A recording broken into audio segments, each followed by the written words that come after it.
Vamos já começar com a nossa reportagem que está acionada para trazer os destaques dessa semana aqui. A agenda agitada do presidente Lula tem uma série de reuniões com ministros, também com o presidente da Petrobras, vai receber o primeiro-ministro do Vietnã, tudo isso antes daquela cirurgia que foi recomendada pelos médicos. O André Anelli já conta para a gente aí se essa correria vai gerar também algum tipo de correria em decisões que são importantes aqui para o país e que todo mundo estava à espera do retorno de Lula para ter definições. Boa tarde para você.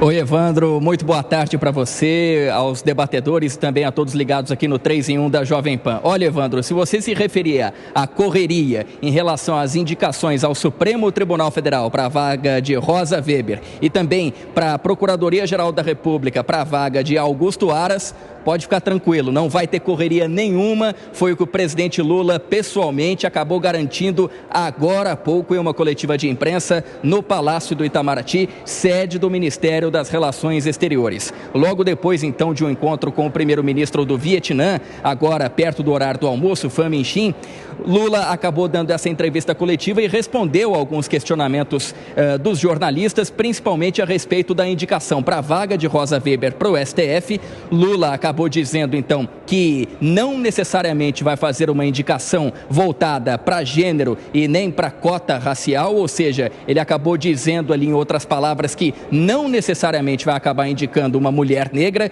como vários grupos acabaram fazendo o pedido para ele, inclusive durante a viagem dele à Índia, e isso acabou colocando, então, mais força naquelas questões que nós temos apurado aqui nos bastidores de Brasília, que tratam como favoritos para essa vaga de Rosa Weber a partir de outubro, justamente o atual ministro da Justiça, Flávio Dino, e também o advogado-geral da União, Jorge Messias. Ficaria, então, entre esses dois a próxima indicação, então, que Lula tem direito a fazer nesse mandato em relação ao Supremo Tribunal Federal, não atendendo, então, dessa forma, os apelos para que uma mulher negra, de preferência, seja indicada para a Suprema Corte. Em relação à Procuradoria-Geral da República, Lula também não deu detalhes de quem deve ser o próximo PGR no lugar de Augusto Aras. Fica, portanto, ainda ganhando força também aquela possibilidade de Paulo Gonet Branco, vice-procurador eleitoral, de acabar assumindo, então, a vaga hoje ocupada por Augusto Aras. Em relação a outras correrias, viu, Evandro, que você destacou, em relação a decisões que devem ser tomadas pelo presidente Lula, o presidente Lula já vem antecipando e aí sim, de certa forma, acelerando a sua agenda, principalmente para essa semana. Hoje pela manhã, aqui no Palácio do Planalto, ele teve reunião com ministros palacianos das Relações Institucionais, da Casa Civil, da Secretaria de Governo e também com lideranças do governo no Congresso Nacional. Tudo isso para ir, então, passando orientações a respeito dos próximos dias em que Lula estará fora, se recuperando, então, da cirurgia que ele faz do quadril nessa sexta-feira. E agenda intensa também, não só para hoje, mas também para os próximos 2 dias. O Palácio do Planalto já confirmou que para amanhã vai haver o programa Complexo Econômico Industrial da Saúde e programa Escolas Conectadas. O lançamento dessas duas iniciativas, uma na área da saúde, outra na área da educação. E na quarta-feira, mais uma etapa do Programa de Aceleração do Crescimento, o PAC. PAC Seleções, com editais para projetos prioritários de cidades e estados. O presidente Lula acabou dizendo, então, que essa agenda dele está sendo realmente preparada para a cirurgia que ocorre nessa sexta-feira. Lula voltou a reclamar de intensas dores. Ele diz que dói para acordar, dói para dormir, dói quando está em pé, dói quando está deitado, dói o tempo todo. Acabou dizendo que está sentindo dores desde agosto e que, portanto, não deve adiar essa cirurgia que está prevista para sexta-feira e que, por isso, então, toda a sua agenda é vista como preparação para esse período de ausência, exceto as indicações ao STF e também à PGR.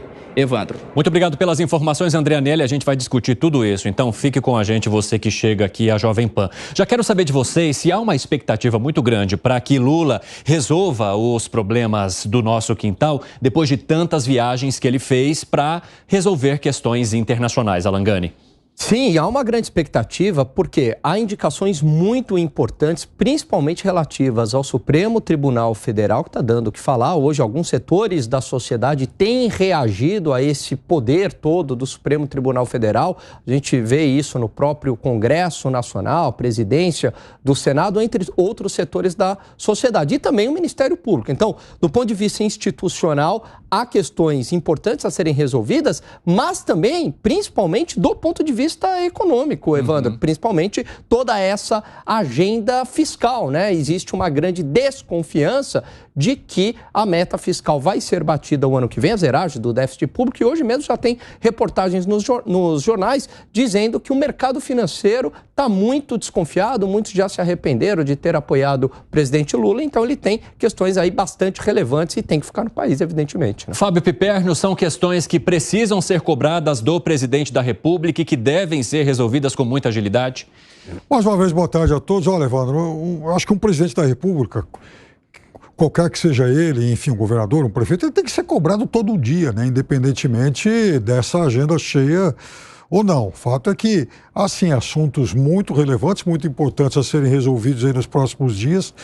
Certamente a gente vai debater, divergir, alguns vão acabar concordando, mas, enfim, esses nomes, todos esses que circulam nessas bolsas de apostas, eles são nomes aí que despertam paixões e ódios. Eu, por exemplo, não gostaria de ver indicado por STF o ministro Flávio Dino. Já falei sobre isso aqui por N fatores, especialmente porque eu acho que daria mais um motivo para as críticas em relação à politização da Corte, da Suprema Corte. Então, é óbvio que o presidente tem que ser pressionado por conta disso, e é claro que ele ainda tem tempo para, quem sabe, rever alguns nomes, rever alguns critérios, para poder indicar nomes que sejam mais aceitos pela sociedade. Eu acredito que havia uma expectativa sobre o retorno de Lula de Nova York, de que esse retorno traria também esses nomes e essas definições, algo que a gente ainda não consegue ver. Mas eu quero trazer para vocês também a resposta de Lula sobre essa pressão para que ele nomeie uma mulher no lugar da outra mulher, que é a ministra Rosa Weber, que vai deixar o cargo agora no STF. Vamos acompanhar. O critério não será mais esse.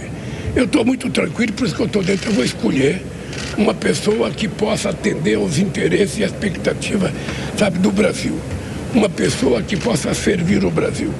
Uma pessoa, sabe, que tenha respeito com a sociedade brasileira. Uma pessoa que tenha respeito, mas não medo da imprensa. Uma pessoa que vota adequadamente, sem precisar ficar votando pela imprensa. Sabe, então eu vou escolher. Já tem várias pessoas em mira. Bom, Luiz Felipe Dávila, como é que você vê essa resposta de Lula, né? De alguma forma tentando colocar quais seriam os critérios dele para a escolha e que esses critérios não necessariamente prevaleceriam num caminho para uma mulher no lugar de ministra Rosa Weber.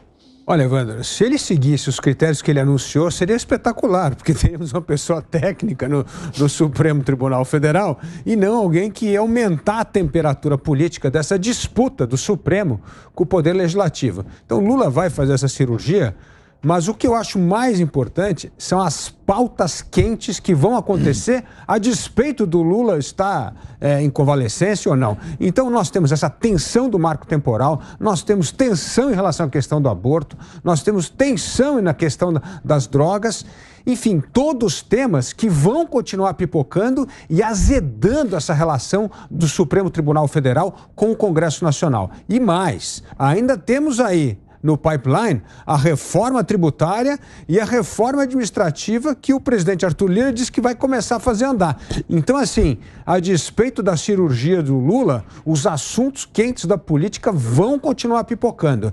E uma coisa que é um ponto de interrogação é o novo presidente do Supremo. E vai assumir agora, na próxima semana. Vai estar na nossa pauta de hoje esse debate também. E o Barroso tem um estilo totalmente diferente de Rosa Weber. Então, tudo isso faz com que o cenário político continuará conturbado a despeito da cirurgia do presidente da República. Luiz Felipe Dávila acabou até adiantando um dos assuntos aqui do nosso cardápio. Já já você vai acompanhar. Só que agora há pouco o presidente falou sobre a substituição da ministra Rosa Weber no Supremo Tribunal Federal e é um assunto que, de certa forma, causa polêmica ali nos bastidores de Brasília. A gente vai falar agora sobre as reações do Congresso à fala de Lula. O Zé Maria Trindade chega com essa apuração. Conta aí, Zé, bem-vindo. Pois é, Evandro, muito boa tarde a todos. Olha, Evandro, o Congresso Nacional está de olho agora no Supremo Tribunal Federal e um movimento arriscado está sendo feito, iniciado e com muita força. A toda poderosa FPA, né, que é a Frente Parlamentar da Agricultura, para se ter uma ideia, tem 340 inscritos. É possível, inclusive, Zé Maria Trindade, a gente está com um problema no seu microfone, nós vamos pedir para a nossa equipe fazer um ajuste aí, já eu converso com você direitinho para que todos possam entender a tua apuração. Agora, Gustavo Segré, quais são as questões mais importantes e que precisam de uma definição agora no seu ponto de vista? Aquelas que vêm da agenda econômica, e hoje a gente vai falar um pouquinho de algumas medidas que estão sendo trabalhadas pelo Ministério da Fazenda, ou esses nomes que vão agora substituir autoridades que deixam Procuradoria-Geral da República e Supremo Tribunal Federal? Todas. Não tem uma que seja muito mais prioritária que a outra. E tem como tocar tanta pauta assim de uma vez só pelo presidente da República? Deveria. Se o presidente tivesse menos tempo viajando e mais tempo no Brasil, provavelmente teria mais tempo para resolver essas questões. A única consideração é, nós ouvimos que tem muitas dores quando acorda de manhã. Você sabe que estava pensando, e conheço do assunto, a pressurização do avião, de qualquer avião que vai para qualquer lugar, é colocado numa atmosfera de 8.000 pés. E quando você vê, é simplesmente viajar em avião e você vai observar duas coisas. Tira o sapato, quando colocar o pé no sapato, o pé está inchado.